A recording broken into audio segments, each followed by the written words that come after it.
Pelaku pembunuhan seorang petani warga desa Bandar Agung, Ogan Komering Ulu beberapa waktu lalu akhirnya terungkap. Modus pembunuhan pelaku kesal dengan korban yang tak membayar hutang.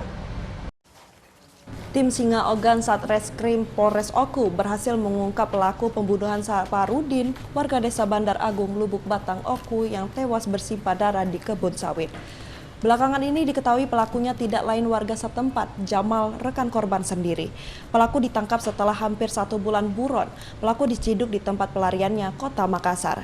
Dari hasil penyelidikan, pelaku tega menghabisi korban di tengah kebun sawit lantaran kesal terhadap korban yang telah menepati janji untuk melunasi hutang sebesar 5 juta rupiah. Pelaku menghabisi nyawa korban dengan sebilah pisau setelah ditantang korban. Dari simpang Tran Batu Marka, saya naik motor.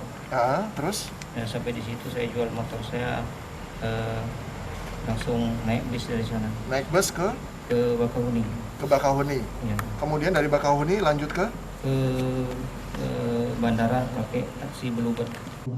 Kapolres Oku AKBP Danu Agus Purnomo menyatakan motif pembunuhan yang dilakukan pelaku terkait masalah hutang piutang. Nah, kami berupaya untuk mengidentifikasi siapa tangan pertama yang membawa HP tersebut.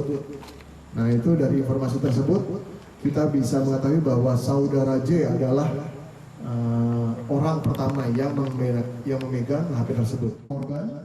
Saat ini pelaku masih dalam pemeriksaan polisi dan diancam hukuman 15 tahun penjara.